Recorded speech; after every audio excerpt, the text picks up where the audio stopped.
Oh, well, north, east, south, and west, Nigeria's rich cultural legacy is one of its greatest resources and, of course, its greatest asset. But how have we, as a people, appreciated this? Well, as a prompt for our first conversation this morning, harnessing Nigeria's cultural diversity, let's see this background from Abdusalam Jibril.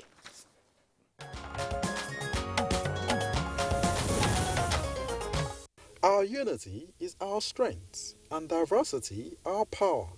This summation by the Vice President of the United States, Kamala Harris, fully captures what should be continually for the cultural plenitude embedded in a nation like Nigeria, one of the most culturally diverse countries in the world, with over 250 ethnic groups, speaking over 521 languages and over 1,150 dialects.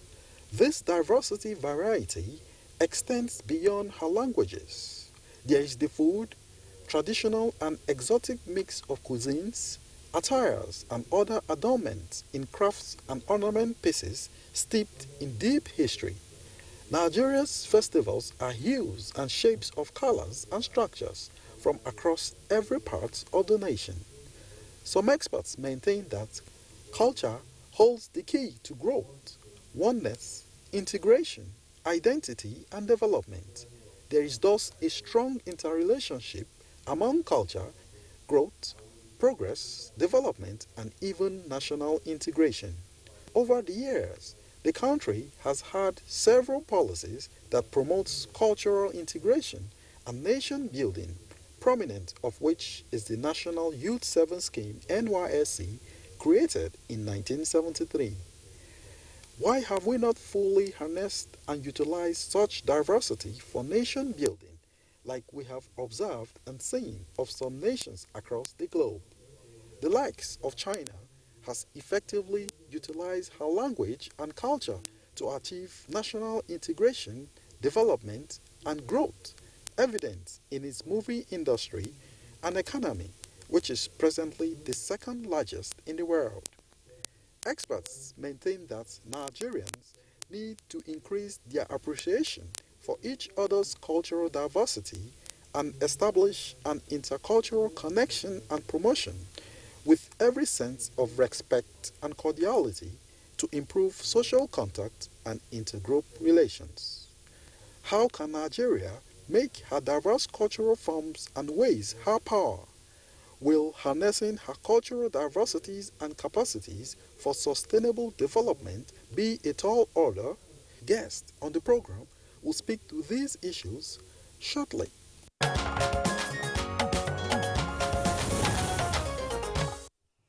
Oh, many thanks, Abdusalam. Joining us now to discuss our topic today, harnessing Nigeria's cultural diversity, is right here in the studio, Ado Muhammad Yahuza, the Executive Secretary, Chief Executive of the National Institute for Cultural Orientation. You're welcome to the program. Yeah, thank you. Thank you so much.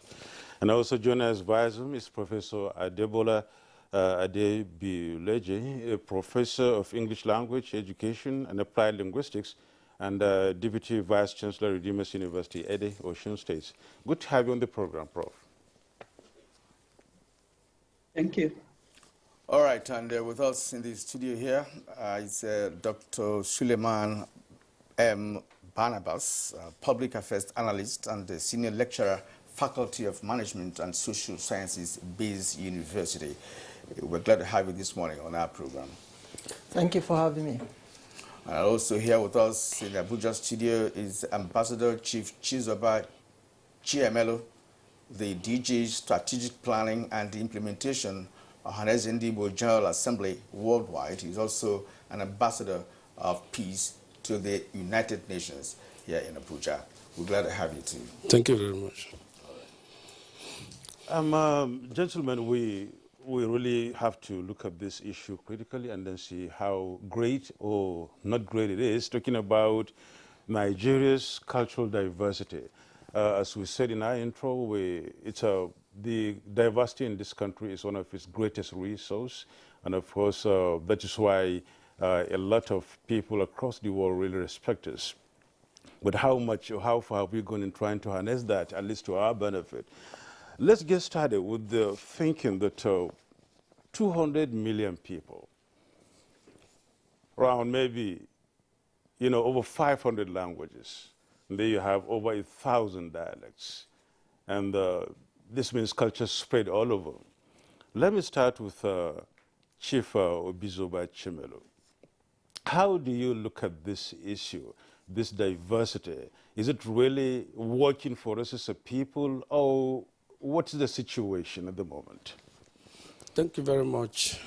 In Nigerian context, there is strength and unity in diversity. But what has happened over time is trying to forge unity in diversity, and so doing, wishing away the cultural, the socio-cultural differences. And that has caused conflict over time. And that is more reason where we are today. So if you look at the issues that has to do with cultural and diversity in Nigeria, you discover if you come to the Igbo land, you have more than 200 languages inside Igbo, and different cultures and different cultural heritage. The government have not harnessed this potential to be able to make peace for the community of the nation. So that is why we have conflict, communal crisis. You see community boundaries are fighting each other, creating problems, killing themselves. You have to understand ourselves by identifying each other's social cultural differences. That is where number one fundamental thing to enable us to be able to coexist. If we don't be able to respect each other's social cultural differences, our diversity will be a mess. We will not harness the gain of diversity. So that is the fundamental issues. So thank you very much.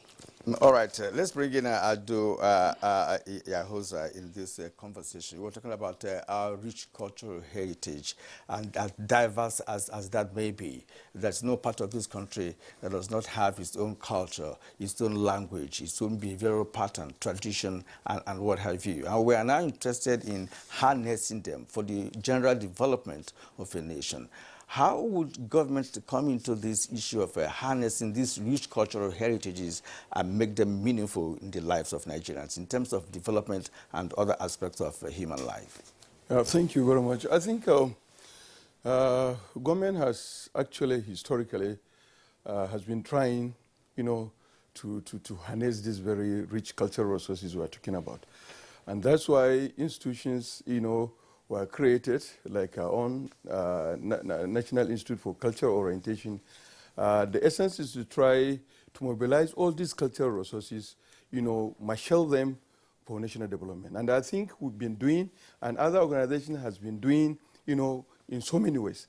And I think the issue of, intervention in cultural festivals, in cultural cuisines, in dress culture, in so many other things. Because what he was talking about, like the chief was talking about, these cultural resources, and like the background I also said, are the basis, of what makes Nigeria, Nigeria. The population, the diverse cultural resources, which in Africa, you don't have something like this. So it is our strength. And I think government over time, has realized this. That was why we were talking about the establishment of NYC, the establishment of so many other institutions that try to mobilize all these cultural resources, towards, development of this country. Dr. Suleiman, let's have your thought on this. Nigeria's cultural diversity, so wide, so varied, so many, and so big a country, Nigeria, and of course, as I said earlier on, over 200 million people there with various, thinking, culture, and the rest of them. Let's have your thought on this. Have we really harnessed it? Are we really working towards that? Are we looking at it as a positive thing for us? Well, thank you very much for this very important question. To what extent have we actually harnessed our diversity to our advantage? Now, so many people will have their thoughts on that, but generally speaking, most people will agree that we have not done so much in this regard. And that's because we seem to politicize our differences. We seem to, make so much out of our differences rather than taking advantage of these differences, to our advantage. So if you ask me, I would say that it does not just rely on government to ensure that we harness our resources, our diversity to our advantage. Individuals, groups, the various groups that make up the Nigerian nation must take deliberate steps, because it's something that has to be worked out. It's something that has to be deliberately put on the table to ensure that people appreciate, the differences that we have. Let's see it from the good aspect, not using our differences as tools to promoting our political and other sentimental ends, which we currently see now. So until Nigerians, particularly through their elites, take deliberate steps to ensure that we see the advantages, we see the positives in our diversities, rather than using these differences to undermine other people's cultures, using these differences to create a kind of divide in our socio-political and socio-cultural relationships. That's when we'll be able to actually make and take full advantage of this cultural diversity. It's actually a beautiful thing, just like a tree that has different colors of flowers and all. We must also work to ensure that we actually benefit from this diversity, because properly harnessed, Nigeria will continue, on the path of progress. Nigeria will continue to enjoy the richness of these cultures. Yes, thank you indeed. And one aspect of this issue is for different cultures to understand themselves. For instance, if you're from the southeast of Nigeria, you'll be able to appreciate the culture of the man from Borno State. That understanding will also enable you to see how the harnessing we're talking about can be effective. Now let's go to Professor Adebola Ledger, a professor of English Language Education and Applied Linguistics. Sir, I'm happy you have a linguistics background, and many tribes in Nigeria are already crying out for the fact that many languages are going extinct these days, especially from the southeast part of the country. Now, how do the policy makers, connect the comprehensive values of natural and cultural heritages in a country of diverse culture like Nigeria? Madam. Thank you very much. Good morning to everybody. This is a very important topic that needs to be well articulated in order for us to have practical development in Nigeria. Nigeria, as you said, is a multilingual nation with almost 519 languages. And the fact that we speak English, it's a means of unifying the nation, is a means of getting communication among the different languages that exist in Nigeria. But that notwithstanding, we must not neglect our indigenous languages. As a matter of fact, language is the means of harnessing our diversity in the cultural aspect of the nation. We've been talking of how to harness the diversity in the cultural aspect of the nation. It is through language. If we can develop to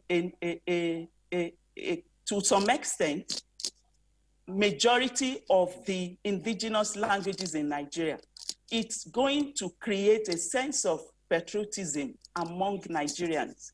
It's going to go a long way to unify the nation, and it's going to create a sense of belonging among us, a sense of respect among us. So the fact that policymakers have for too long presented only three languages out of the 519 languages that exist in Nigeria has to some extent damaged the image of Nigeria, in the sense that only those 3 languages show that, I mean, it's like it has diminished the value of other languages. So I think policymakers should start by doing something to also develop, look for other languages, look for them, develop them, reduce them to writing, make efforts to show that those languages, because any language represents a tribe, any language represents a group of people. So if if policymakers could stand up and at least look for those languages and then do something to retain them, to develop them, those people that speak that language will feel some kind of pride. They would also know that people in Nigeria believe in them. So I think the work has to start from looking out for them, doing something about the language, making it official to some extent. When I presented my inaugural lecture some time ago at the Redeemers University Ede here, I suggested that in a class that has, a heterogeneous class that has different pupils from different tribal backgrounds, the teacher should not discourage them from speaking their languages. As a matter of fact, that teacher must encourage. You know, we have played down so much on our languages, indigenous languages, that especially the youth, they feel so ashamed to speak their language when they are among themselves. It is only English that we encourage, and we put so much into English language that we have almost destroyed other indigenous languages. And many of them are already going into extinction. So I want to encourage us, especially policymakers, let's do something. Let's start from somewhere. Let's develop these languages before they die. And if a language dies, it means that the people speaking that language are dead. We are blessed with so many languages, and a language is the vehicle we use to present a culture. So if a language dies, that means the culture has died. That means the people have died. So it is high time we started thinking about developing. Let's do something. Let's encourage. Let's put to use what God has blessed us with. We are richly blessed in Nigeria culturally, and we determine culture, like I said, through language. So if we only encourage English language and some other foreign languages, then we are doing a very, very great damage to the cultural outfit of the nation. Thank you very much. All right, Prof. Remember, you're also a professor of English language as well. All right. You've spoken with respect to languages in Nigeria. I recall, Nadabo, some years ago, there was this issue of developing a lingua franca for Nigeria. The issue then was which language, could be used as a lingua franca in Nigeria other than English language. But of course, that came to naught because the nation couldn't agree on what to do. We have the Hausa, Yoruba, and Igbo. These are the major languages. But then there are other languages. Madam, I would like you to give us a sense of the kind of framework you think can be put in place for the selection of languages. I also like you to speak on the issue of having languages as subjects in primary and secondary, especially secondary schools in Nigeria. Thank you very much. The kind of framework we could put into place is by maybe engaging our higher institutions, universities.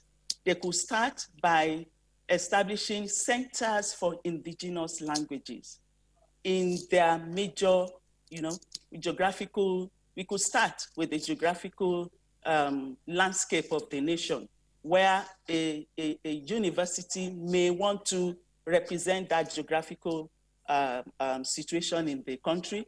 And such center would now be assigned to look out for the indigenous, especially those ones that are at the edge of going into extinction. They should look out for them, bring them back, and then do some research. That's what research is meant for. Do some research, know where to come in, and then let that center do the details that are needed to sustain such a language in that geographical location. And when we are talking about schools, it is after such languages have been identified, maybe the university may want to reduce such languages to writing if such has not been done. The orthography aspect of that language could be done, but we have so many of them that already have the orthography level established already. So I think such universities could start off by having many, encouraging many to come and study the language and train them as teachers, and then deploy them into secondary schools to start teaching such languages, especially to youths at the secondary school level. We may even start from the primary school to encourage them. I think it's high time government does something about that. And at the home level, parents should not discourage their children from speaking their indigenous languages. It is a shame that parents will beat up their children because they try to speak in that is their identity. That is their identity. We speak English, but when we get to Britain, when we get to US, we are still looked down upon. We can never be included in their cultural or linguistic landscape because we don't belong there. This is where we belong. And we should do everything in our power to sustain and develop what we have. It is ours. It is not the English people that will come and develop these languages for us. And as much as we may want to be a developing country, we should do it right. When we go to other countries around the world, we see our children being subjected to learn their language first before they start schooling there. That's what is done in Ukraine. That's what is done in Germany. That's what is done, or even in Japan, in China. You are subjected to learning their own language first before you can start schooling there. So Nigeria needs to stand up and appreciate what God has given them. Many thanks, Professor Adebola, who thank you so much for that insight. Ado Muhammad Yahuza, language is a conveyor of culture. Language is what, transmits, people from people, from generation to generation, and there we go. And that is where we are today. We're trying to see how we can harness this very natural endowment as Nigerians and then make it positive for us and enhance our development. If cultural inhibitions are there and language seem not to be able to some kind of break them, as the Chief Executive Officer of an orientation or Institute for Cultural Orientation, what do you think should be done about trying to see to it that Nigerians break these cultural inhibitions and then mold into one through cultural transmissions and language usage? Yeah, thank you very much. I think Professor has talked about what the government should do to encourage indigenous languages and all this. I think in our organization right now, we have a program that we call Nigerian Indigenous Language Program. And in these indigenous language programs, we are teaching this language in 10 centers, zonal offices we have.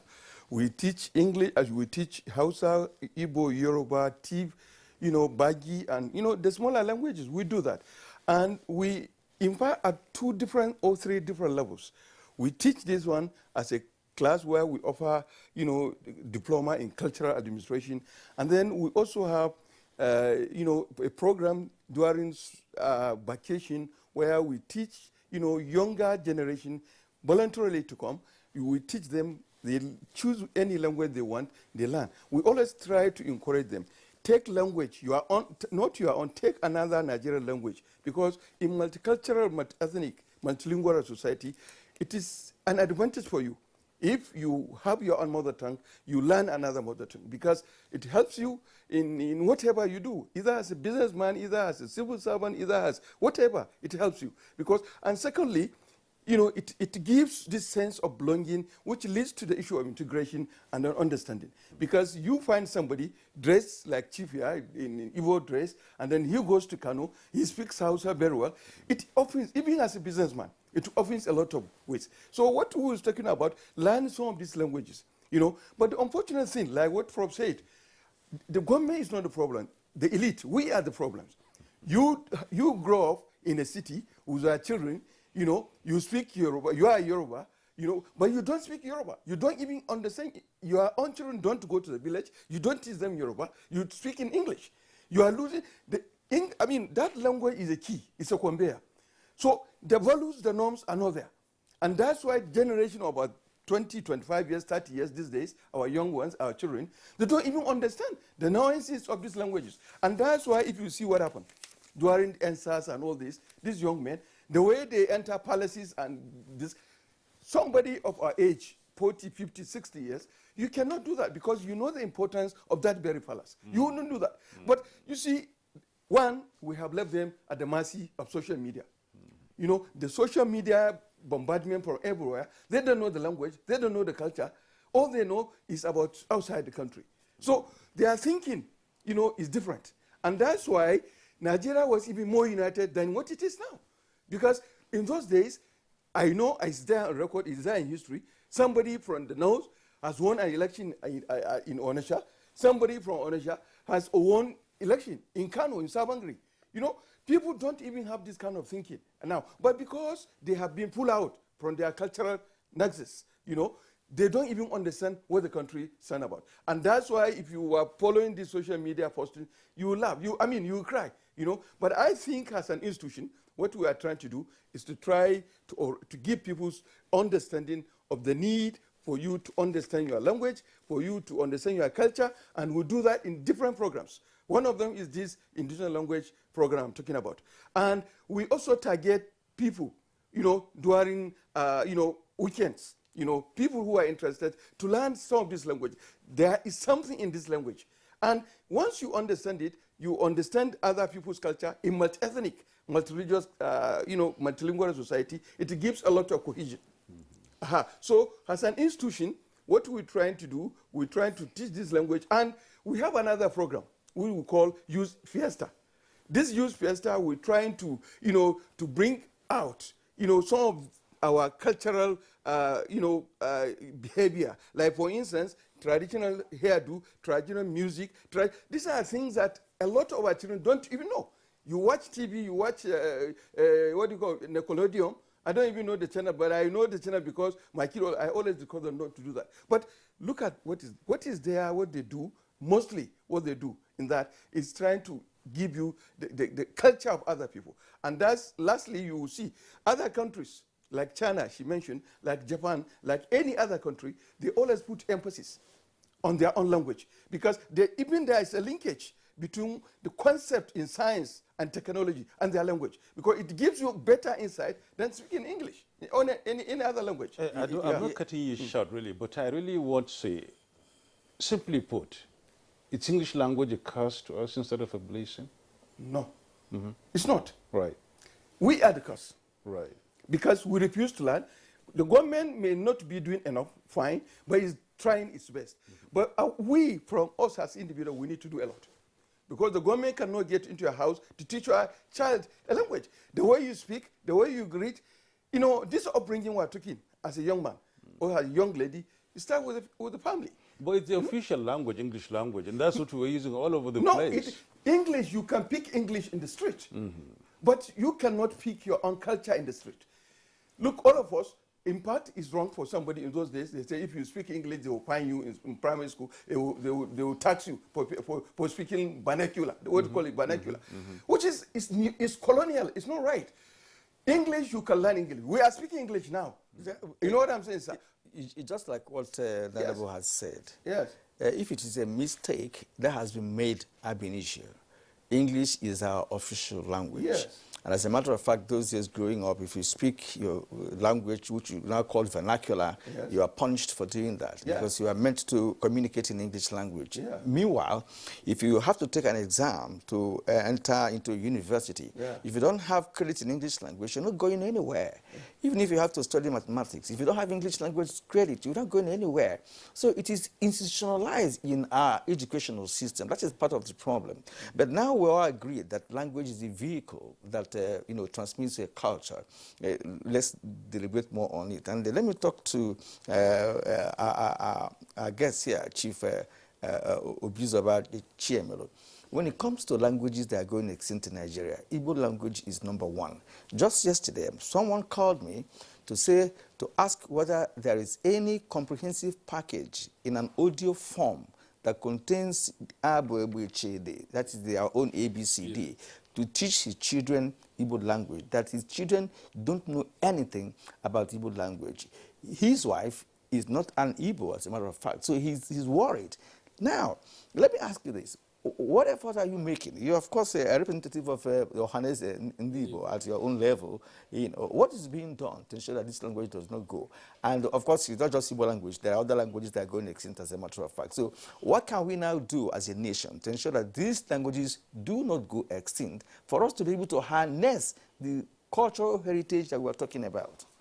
Thank you very much. Just like you likely said, even the professors also mentioned it. The Igbo language, honestly, is in a bigger problem.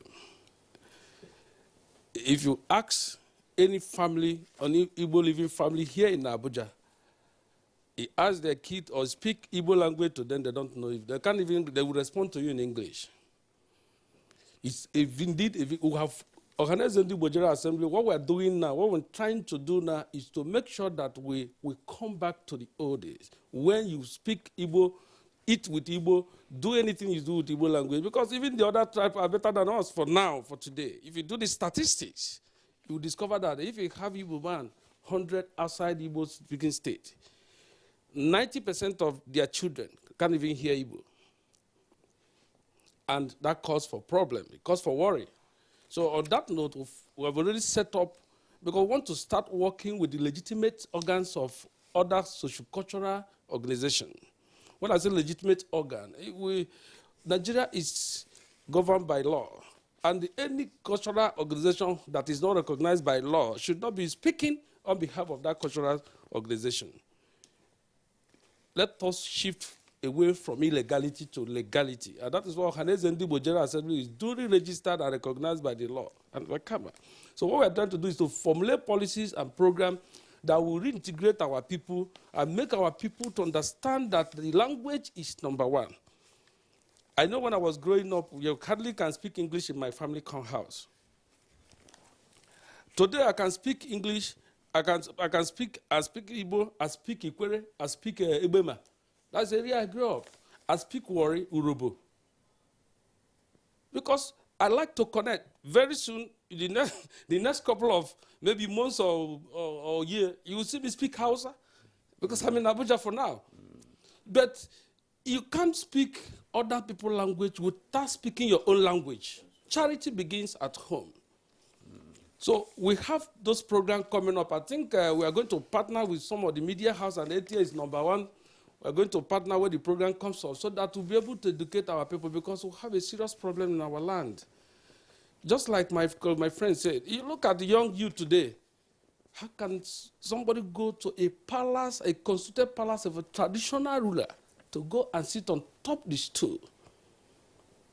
It shows that they do not know the value of culture and institution of the cultural organization. If nothing is done urgently, then it's anarchy with the government and the entire nation. So we are trying our best recently to make sure that we put these things in right perspective. Normally we speak English, Igbo in school during our days. Even you write like this, we mentioned ABCD. If you ask any Igbo person now, or if a young age of within 7 to even 20, 25, to even count 1, 2, 3 to 100 in Igbo language, you cannot. Ask any, within the city here, you cannot be able to count 1, 2, 3 to 100. But you can count up to 1,000. We can cut out to millions in the English language. So we have problem, and we identify the fact that we have problem, but we want to start, because it says charity begins at home. We want to start integrating our people, calling our people back to where it ought to begin. From there, we can now move out to connect with other cultural organizations to be able to form it, because we can't leave it for government alone. Government is doing its part, but the elite, most of us will have to put our own effort to consolidate what government is doing, because it's a collective effort. We have to do it together. We have to plan and work it out together, or else then we'll continue to live in disunity. Okay, many thanks, the Chief. Let's now hear from Dr. Suleiman. Dr. Suleiman, looking at what our conversationists have said, it seems as if we're just moving towards the fact that we're blaming a lot on the foreign language and, of course, our inability to harness what we really have, and that is what we're doing this morning here. How do we really harness this cultural diversity? Ali Masri, in his own series, said there is a triple heritage, of course. You have the Western culture coming in, you have the Western language alongside, you have the Arabic, and you have the indigenous one, which is so diverse we're talking about now. And here we are again, being faced with another problem, and that's the social media, the effect of the social media on us. And that's being compounded by the fact that we seem to look at all this as a little bit higher or better than our languages and cultures. How do we get out of this? How do we really, put this at bay and come back to reality? Because a lot of countries have done that. That's why they're moving forward. We're talking about development. Really, we have to use that in order to move. China has done that. India is doing that. Even Canada, where you have English language being some languages there being at the center of it, are moving forward. But here in Nigeria, that thing still remains a problem. How do we really move out of it? Well, like I said, the family has a role to play. It's unfortunate that we have elites that are, favor the Western culture. For them, it has to be white to be right. When you have them employ people to come and teach their children English, our elites are preparing their children for the US. They save money to ensure their wives go to the US and some other countries to go and give birth because they want their children to be citizens of other countries. They spend so much money to improve the language. Now, here's the unfortunate thing. If you studied in English from your nursery school to primary school to secondary school to the university, the American and the British system and the Canadian system, they still do not agree that you speak English enough. They still do not agree that you are knowledgeable about their language enough. And so for you to travel to their countries, particularly for education, you still have to go and take exams. That's an indictment on your capacity to understand their language. And so if we're going to solve the problem, that's if it's the language area now, it has to start with values. What kind of value system do we have? When you have people that everything they teach their children is about Western cultures, you have this kind of problems. So until we take deliberate, steps, make efforts to invest in the cultural values of our societies, we'll continue to have these problems. Because it's not just about language. As important as language is, we are talking about the value that we have for our own identity, as a country, and then as the various groups that we have. We are not discussing how to integrate. Our discussions are geared towards the issues of marginalization, these are the kind of things that we destroy the minds of these young people with. And so by the time they get to the university, get to secondary schools and universities with these values of the West, you ask them, what's your dream? They tell you, I want to go to America. It's part of their values. And so parents must play the role. Families must begin to understand that you have no other country, you have no other ethnic group other than the one we have here. It has to start here. It is when you go out there that you even sell your own cultures to them. It's unfortunate that people who are outside of this country, they even tend to celebrate the cultural diversity of Nigeria more than Nigerians, in this climb. So we must ensure that not just about institutionalizing these values, but that parents, families must preach these values to them, must encourage them to believe in their own language, force them to speak their languages. I mean, some of them think it's a thing of pride for you to say that you can't speak your language. You ask, do you understand Hausa? You say, well, I think the northern, the Hausa ethnic group, they've done a lot with that. But I come from the Igala speaking part.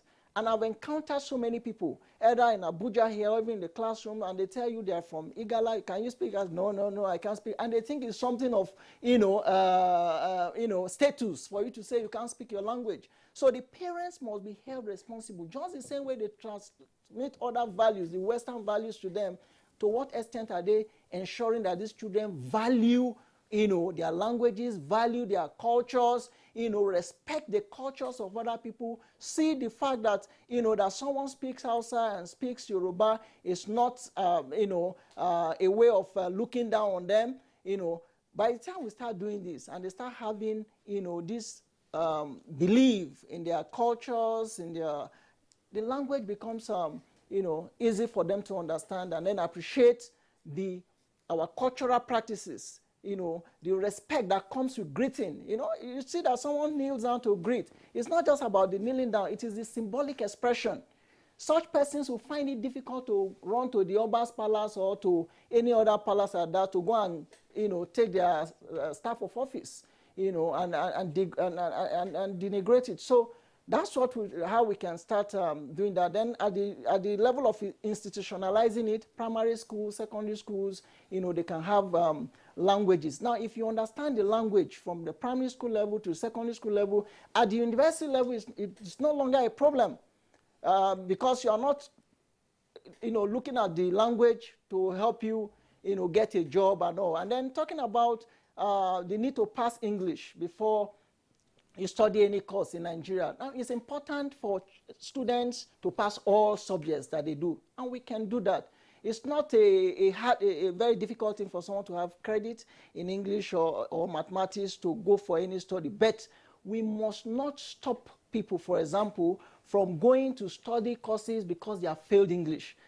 Because we all know that some people speak English very well, but because for whatever reason, the technicalities involved, the principles involved, someone has a D, and you say you cannot study, medicine, whereas we go and bring expatriates here who cannot speak English. You bring expatriates, to come and man, maybe the construction sites and all, and they have interpreters. And in our modern world that you use gadgets and all to do interpretations and all, we don't have to subject our people to double jeopardy in the context of that. Thank you very much indeed. In fact, it's said that one of the most literate countries in the world is Japan. They don't speak English language. They do a lot of mathematics and what have you. Thank you very much indeed. Now, let's move into sustenance of our cultural behavioral patterns. Let me return to Professor Adebola Adebileje. There's this notion that Nigerian society will do better if developmental programs and projects are targeted towards revamping our culture and the festivals for the sustenance of these cultures. I was reading one text, where I got a message that the Durbar festival, which is today highly celebrated in the northern part of the country, was actually an imported culture from the colonial masters in 1911. But today, Durbar has been sustained. Now, the question is, how do we sustain our cultural values, festivals, and even archaeological heritage in the country to be able to ensure that the younger generation of Nigerians would understand these things and, of course, they try to imbibe into these cultures to ensure that we harness these heritages that we're talking about for the betterment of the nation? Okay, thank you very much. Like we've been saying all along since we started the program, I think we still need to go back to our languages. I said earlier that our language is our identity, and it is the vehicle that drives our culture, that showcases our culture.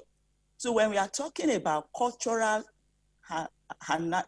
harnessing, we must encourage the use of our languages. Do you know that we express better in the language we are most comfortable with? And if that is the case, then that means that if we would want to project our languages, we must start encouraging our children from the very early stage to like the doctor said, to have pride in their indigenous languages. We start from the beginning.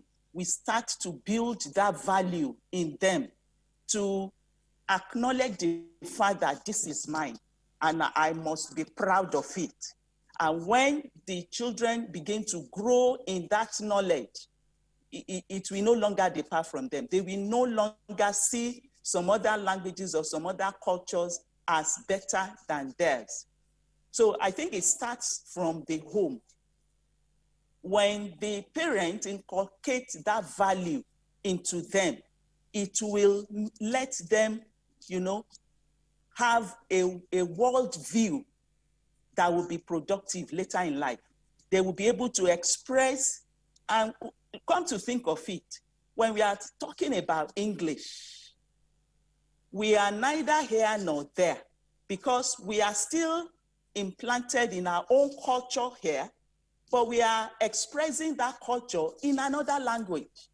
And so there lies that problem. We still have our culture, even though it's being devalued day after day because of the mixture of the language and a different culture.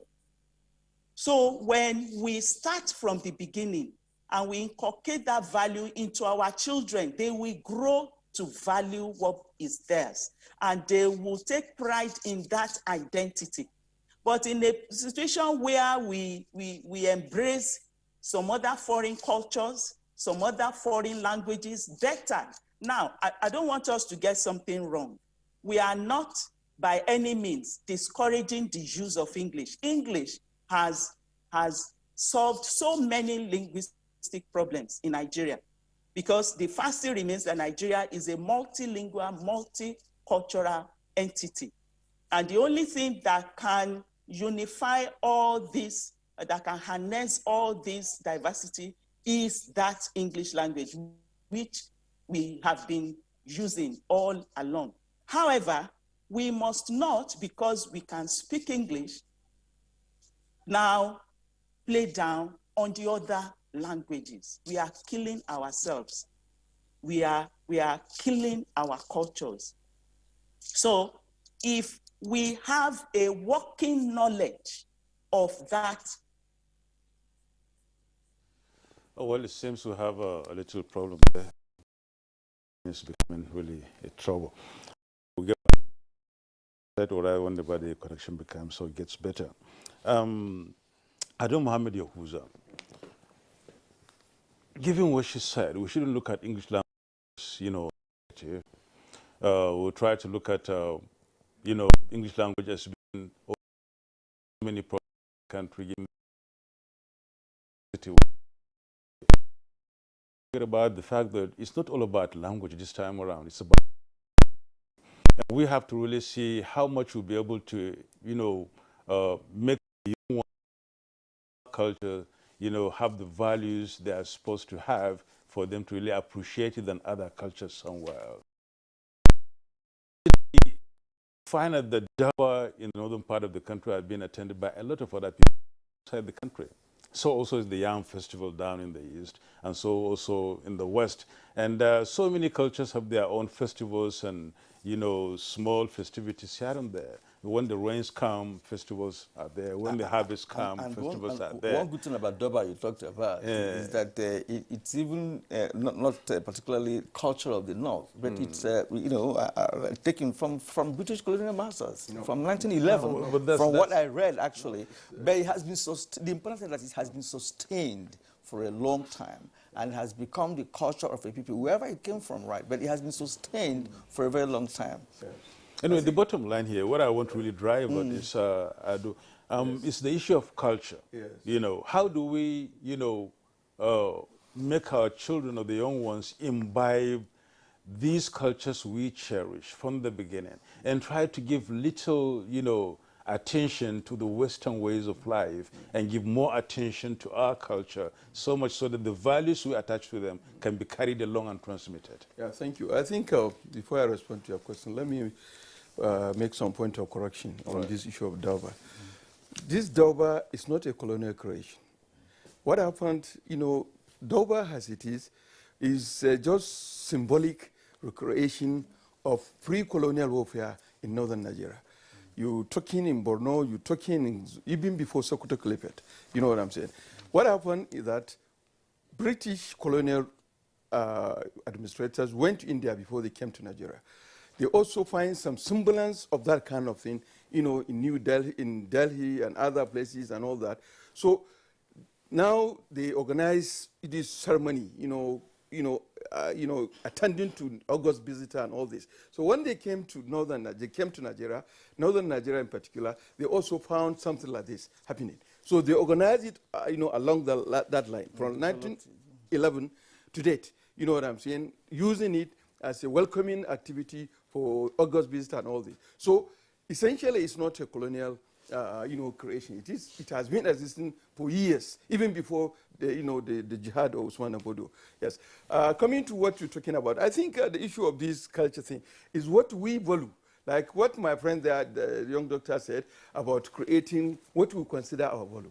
If we as a people, we consider this is valuable to us, this is something important to us. We have so many cultural resources in this country, across the country, everywhere, that are very positive, they are very nice, that they could be marshal for national development. This is all we're saying. In terms of dress, in terms of cuisines, in terms of hair, even the way we present ourselves, in this country is so beautiful. You will find it. But you see what is happening. Because we don't do because I believe the family is the first cultural incubator, for the children. Let them know, let them value. Look at our young men now. Somebody will dress in jeans, tattered jeans, torn jeans. He will buy it very expensive. He will do sagging, and then you see his hair like a madman. Yeah. And unfortunately, even the ladies, in those days, whether Muslim or Christian, they dressed very decently. And I believe if today you do a cultural parade outside this country, Nigeria will appear very beautiful. So what I am saying, and what some of the institutions are doing is that we're trying to encourage to tell our children there is a value in this kind of cultures. And everywhere they are. The dress Chief here wears, the one I wear, these are Nigerian dresses, these are Nigerian culture, these are Nigerian dresses. Compared to, assuming I came with a tattered jeans at my age, how will you look at me?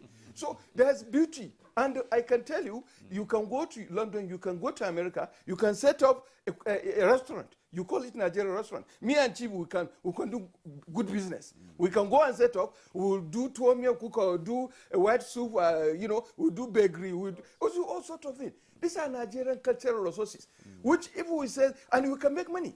Yeah. But because we don't care, do you know why Chinese always said they are Chinese restaurant? It's part of extension of culture. They want you to buy their culture. They want you to go into their culture. So if we do that, I think we can do a lot. So I think, like I said, the family supposed to, we have to teach our children and encourage them, inculcate those values in them. And then, of course, the government is doing its own as an institution, like our institution is trying to do. So we have resources more than any other country in this world. More than any other country, I can boast it, at least in Africa, that we can sell this country, we can make money of it, we can project. And that's why, like what she was saying, let me extend it to this, because it's part of the culture. When you are talking about, breaking goals, you see, you don't even understand the complementarity of these cultures, the way we relate, the way we intermesh, and together is stronger. And that's what it is. But when he was talking about, even within Igbo land, you have skirmishes, you have different boundary and all this. This is, when you create a Biafran Republic, you will still have problem. When you decide to create Ududu Republic, you will have problem. When you create so-called House of Fulani, but as a nation, over the years, we've been together. We have interacted, we have intermarried. Our values, there are a lot of values that are similar, that we can put them together for national development. This is what we're saying. All right. We actually have a time issue here now, but let's get your final thoughts. Chief, let's talk about acculturation. That's part of what you just raised now. Is it a possibility to have acculturation so that all the tribes in the country will be able to understand the culture of the other tribe, to be able to understand it, to ensure, encourage cohabitation and, of course, love for one another? Yeah. Just like as he likely said, our problem is civilization. Civilization has come to deal with our culture decisively. He's talking about wearing tall jeans and all that. These are not from us. It's from foreign, it's from the Western. You go to campuses today in the university, you see somebody, a student, and you look at their dress code, you begin to wonder if these people come from home. We have a problem, but we can surmount our problems. Our problem is not division. It's not dividing the country or this tribe want to go or this tribe want to go. Our problem, we have to surmount our problem because we are better off as one in diversity. But our culture, we have to go back to our culture. In my community, if you mention this village, there's a masquerade you know attached to them that this is a masquerade that this village normally come out with during our cultural festival. But today it's no longer there.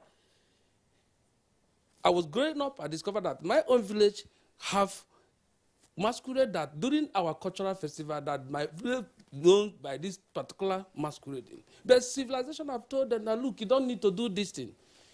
And people are throwing that part. And that's why we're saying that we're trying to return back to where we all began. Because the children of today don't even know anything about culture.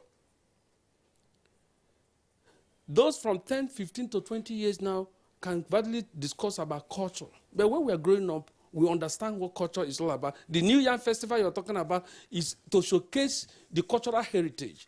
We can harness our cultural diversity and turn Nigeria into a tourism hub.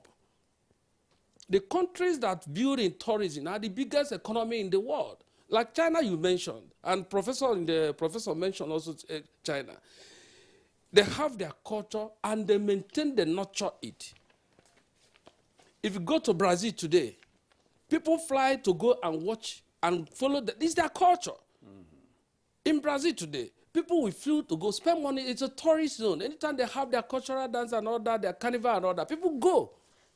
So we have to harness our diverse culture, put into use, and it become productive to us. Okay. So thank you very much. Thank you so much. Dr. Suleiman, on a final note, what's your thought? Yes, I think that if we're going to have a culture that works, especially as we want our socio-economic and socio-cultural, markers, to be out there, we must regulate our music. For instance, when people say, if you don't get money, hide your face, it's not a value, And so when you have people who come and dress naked, they call it Big Brother Nigeria or Big Brother whatever, and you see naked girls, and when they finish, our governors host them, take them to clubs and give them special advice. I'm talking about facts. That's how you destroy a society. When the political leadership, you have someone with a first class, you give 200,000, and then you have a person who has gone to show her nakedness, and then the boy, they romance themselves and all, they come out. A governor is welcoming him to the state and then giving him special advisor on entertainment. It destroys our values. So until we have a system that ties what we value to our music, to our, and I hope that this country will stop that thing called Big Brother Nigeria. If we continue to allow it and say that let the people is COVID-19, let them enjoy themselves, then you are destroying them without knowing. It's a very valid point that you have made. Actually, if I am in charge, I will toe your line, with respect to what you just said in connection with that show on TV. Now, let's return to Prof. Prof, please, your final thoughts on this very topic. Away from language, let's talk about culture and sustenance, and of course, harnessing the culture. Thank you very much. It's all been said.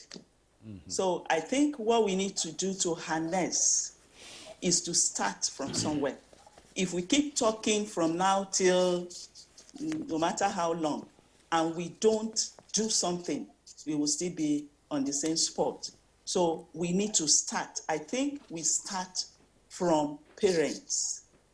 All we right. need to start from parents. Parents should imbibe, encourage the value system of their different cultures in their children. All right, Prof, at that point, we'd like to thank you for your contribution. Professor Adebola Adebileje, Professor of English Language and Education and Applied Linguistics and Deputy Vice Chancellor, Redeemers University in Osun State. Thank you. And back here in the studio, Aldo Mohammed Yahuza, Executive Secretary, Chief Executive Officer, National Institute for Cultural Orientation, NICO. It's been a pleasure talking to you this morning. Thank you. All right. Dr. Suleiman Barnabas, Public Affairs Analyst and Senior Lecturer at the Base University here in Abuja. Thank you very much indeed. And not forgetting Ambassador Chief Chizoba Chiemelo, DG, Strategic Planning and Implementation, Johannes Ndibo General Assembly Worldwide, and also Ambassador of Peace to the United Nations here in Abuja. Thank you. All right. Oh, thank you so very much. Yeah. Coming up next is the availability of cooking gas in Nigeria. We'll take a break. We'll be back with that and then talk about it briefly. You're still watching Good Morning Nigeria on the network service of the NTA. Now to our second conversation. Addressing the bottlenecks in the domestic gas market has been an issue, even as the industry watchers urge for sustainable economy in the gas sector. Now, how is this playing out at the moment? Time to get our guests on the discourse. Stay with us. And of course, joining us from our Benin studio to discuss availability of gas in Nigeria is Mr. John Yakubu, Vice President, and then the Midwest Zone, Nigerian Association of Liquefied Petroleum Gas Marketers. You're welcome to Good Morning Nigeria. Thank you for having me. Good morning. Right. From our Lagos studio, we have Mr. Basi Essien, Executive Secretary, Nigerian Association of Liquefied Petroleum Gas Marketers. So welcome to Good Morning Nigeria. Good morning. Thank you. It's good to be here. Okay, now let's get started. We have a facilitating investment in the domestic LPG sector and then achieving really desired retail penetration. How, is this concern being, taken up by players in this very sector? Hello? Mr. John Yakubu, that is Abeg. Well, let me quickly say this and also quickly bring down to the level that our people, our guests, our listeners will understand exactly when we talk about gas, what we have come to discuss. We've come to discuss about cooking gas. That is the domestic gas that we all use regularly and daily in our home. So that's the reason we are here. And like you did ask, in all honesty and sincerity, it's ridiculous to find ourselves in the situation we find ourselves in this nation. It's even shameful. Not because we as a nation, as one of the largest LPG, let's talk about cooking gas production in Nigeria, today we go outside of this country to still bring in cooking gas. What that means to the ordinary person in this country is that we have a large deposit of LPG, or we produce LPG, we produce cooking gas in abundance. We want to export this cooking gas to our neighboring country, even to Europe. We'll again, as a country, go outside to bring in cooking gas back to Nigeria for our domestic use. So it is shameful where we are as far as cooking gas is concerned in this nation. What I want to explain in that regard is this. Not that we don't have cooking gas, unlike other petroleum products, diesel, petrol, and every other petroleum product. We produce cooking gas in abundance in this country. But what happened to us as a nation? which I think the government need to be aware. What we were saying is that we produce it in abundance rather than sell it in the domestic market at the same cost and price at which you are exporting it. We first of all export cooking gas in Nigeria, then go back to Europe to bring back again to the domestic market. If you simplify that, the cost of taking domestic gas to Europe and the cost of bringing it back, I'm talking of transportation now, but because if we use the word freight, a lot of our people may not understand the cost of exporting LPG cooking gas in Nigeria, and they get the cost of bringing it back. It is so much that Nigerians are now made to pay for what they have, what is produced in this country. I'll tell you this, LNG and Chevron are the biggest producers of cooking gas in Nigeria. But what do? Out of the 100% LPG or cooking gas that we consume in this country, LNG, Nigeria Liquefied Natural Gas Nigeria Limited, give us a paltry sum of 40% to the domestic market. They export the other one, then we'll go back again to Europe, buy it with hard-earned money, bring them back to Nigeria, transport it back to Nigeria, and the ordinary man on the street, the ordinary man at home, who just need a kg or two of cooking gas to cook his food, is paying so much for what we have in abundance. So that is the basic problem. What we are saying as an association is full domestication of cooking gas. If ExxonMobil and LNG Nigeria produce more than what we need, we are not saying they should give it for us to give it to this country for free. We are saying sell it to Nigerians. At the same amount of money, you will want to sell it to people abroad. If you are selling it for $1 for people abroad, sell it to Nigeria for the same $1, and we know we can have it, bring it to the domestic market, and sell it to Nigerians. I'll tell you one thing so that because you know exactly why we are where we are today. As of June last year, we were paying less than 3.5 million for 20 metric tons of gas. As of today, as I speak to you on this program, this morning to Nigeria, this morning, we are paying 6.2 million for the same 20 metric tons of gas we bought for 3.5 million about 8 months ago. You can see the difference. You can see the margin with which the price have increased. And what do? As businessmen who at the end of the day will want to make at least a profit, you see the marketers pushing and pushing. But it has reached a point we can no longer push this cost to Nigerians. That is where we are. Let me just make a follow-up to Mr. Bassi. Talking about what he said, Mr. Bassi Isian, exporting these things and then bringing them back to Nigeria for sale. I mean, are we towing the line with the petroleum, products, or do we have the capacity to really process these things in Nigeria, I mean the gas in Nigeria, and then sell to Nigerians without having to go outside Nigeria? What I'm saying is this. Already processed cooking gas by LNG and ExxonMobil. What they do, the cooking gas we have in Nigeria today, 100% of the cooking gas we have today, LNG only gives the domestic gas 40%. We go to outside the country, Europe, to bring in the remaining 60% using the hard-earned dollars of this country. We are not talking of whether we are able to process it. I'm saying already processed cooking gas, exporting already processed cooking gas, and we again go outside to go and bring them back to this country. And how do you explain that to this country? Honestly speaking, it's shameful. Well, let's bring in Bassi here. The question my colleague, put across a short while ago was actually whether we are towing the line of petroleum products where we export crude or only to import the refined one that we use here domestically. But your colleague has actually answered that question. But one other important question here to put to you is liquefied petroleum gas, that's cooking gas price has gone up very sharply. What is responsible for that? That is one. Two, the government is planning to introduce a transportation model adopted in petrol distribution to standardize petrol price across the country. The model is planned to be extended to cooking gas. Will this bring down the cost of cooking gas across the nation? Bassi Essien, please come in here. The cost of cooking gas in the country is dependent on a lot of factors. First of all, we need to speak out about availability.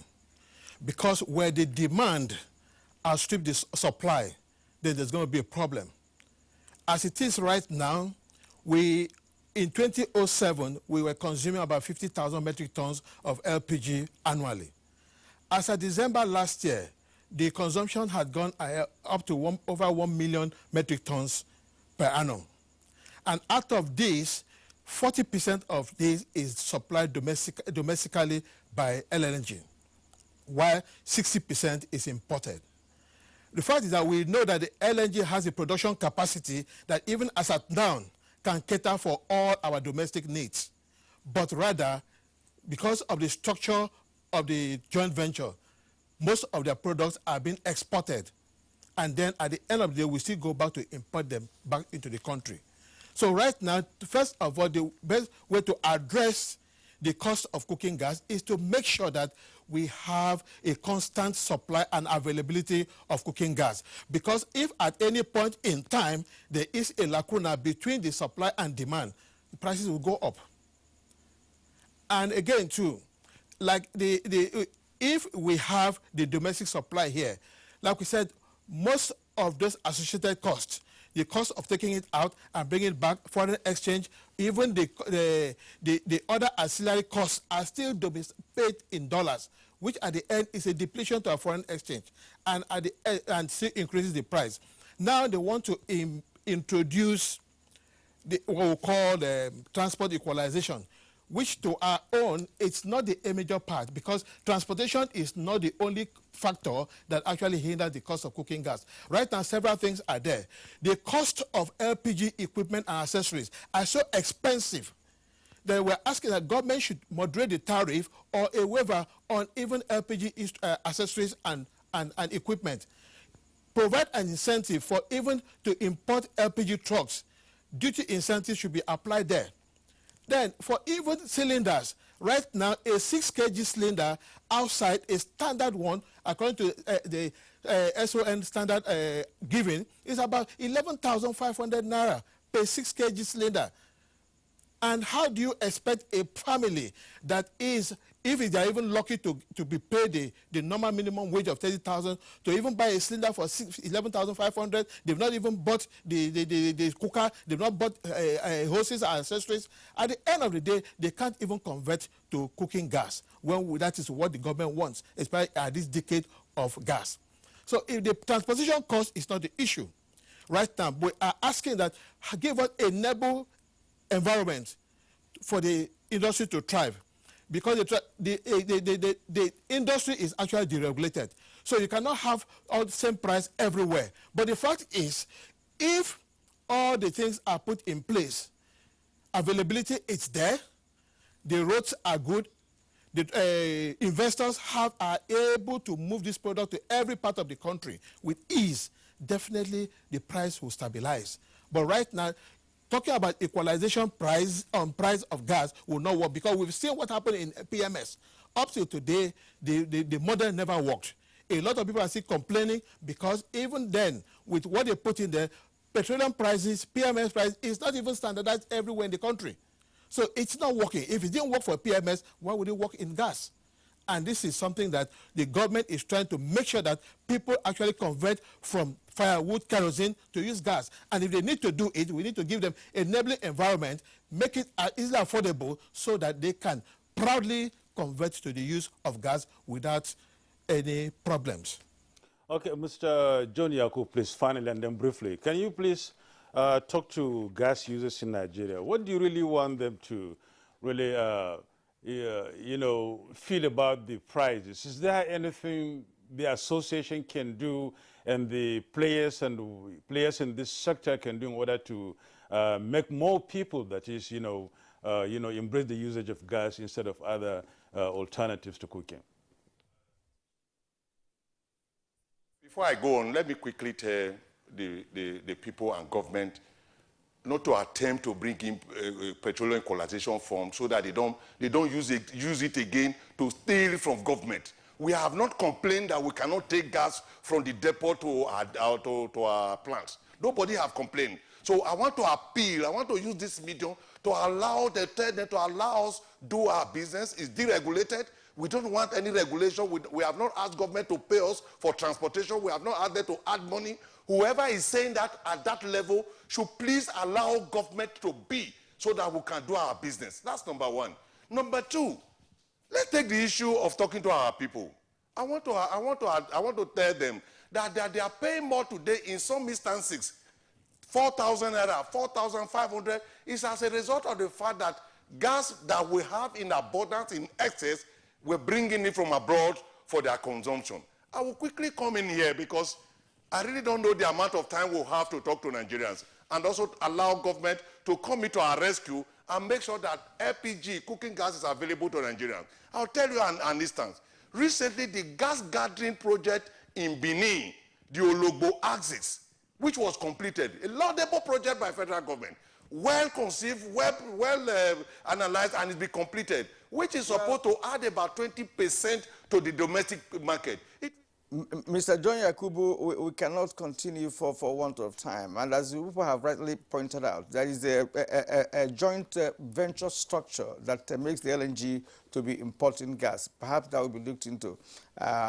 Thank you so much for being part of our program this morning. John Yakubu, Vice President and the MD West Zone, Nigerian Association of Liquefied Petroleum Gas Marketers. Mr. Basi Essien, Executive Secretary, Nigerian Association of Liquefied Petroleum Gas Marketers.